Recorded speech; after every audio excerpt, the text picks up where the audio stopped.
Professor Maitland once referred to the trust as the greatest contribution of English law to the world. Today we're going to illustrate the trust using these characters from other worlds to demonstrate what the trust is. So here we have Han Solo. Just here, he of course is our trustee in this example. So there he is, Han Solo. He's going to be the trustee stroke Settlor. Here is Captain Phasma from the recent films. She is our trustee. And then here finally is Kylo Ren, and he is the beneficiary of this trust. And the subject matter of the trust is this backpack here. So what we want to see is how legal title and beneficial interests subsist in this piece of property. So here of course is Han Solo. He's got the property originally. He causes it with a specific intention to be passed to Captain Phasma, who becomes the trustee. He's vested with the legal title. So we need to ensure that with this relationship here, certain formalities are undertaken if this is an express trust. Can of course be the case, Jones and Locke is a good authority, that there is no Captain Phasma and that instead Han Solo declares himself a trustee over that property for the benefit of our beneficiary Kylo Ren. But we're going to use Captain Phasma, who becomes our trustee.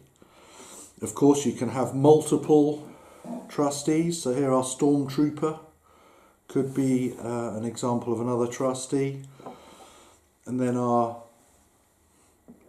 X-wing pilot there, he of course can be used to demonstrate the idea that you can have multiple beneficiaries as well. But we'll keep it simple, so we'll take away the X-wing pilot and the Stormtrooper for the purposes of this example and say we've just got our Settlor or testator, our trustee, and then our beneficiary here, our object, our SETI-K, Kylo Ren. So as I've said, this relationship here is important in terms of certainty of intention. Did Han Solo intend for there to be a trust when he passed property? Let's hope so.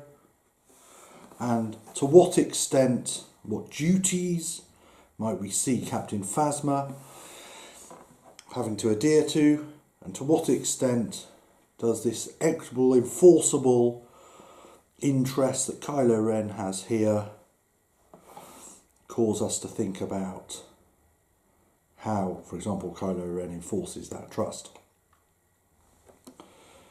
as a beneficiary, as an object, or how the court indeed enforces this instrument here, this trust, this relationship that we see, this division of ownership and control. That's a beneficial ownership in this instance.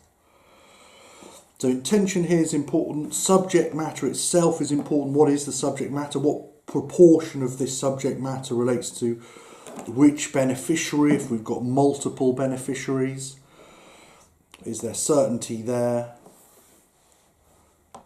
And is there certainty in relation to objects themselves? If it was not Kylo Ren per se, but all employees of the First Order were beneficiaries, how certain is that?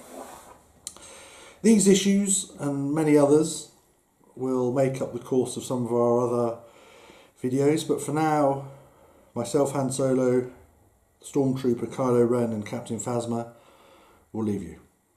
Goodbye.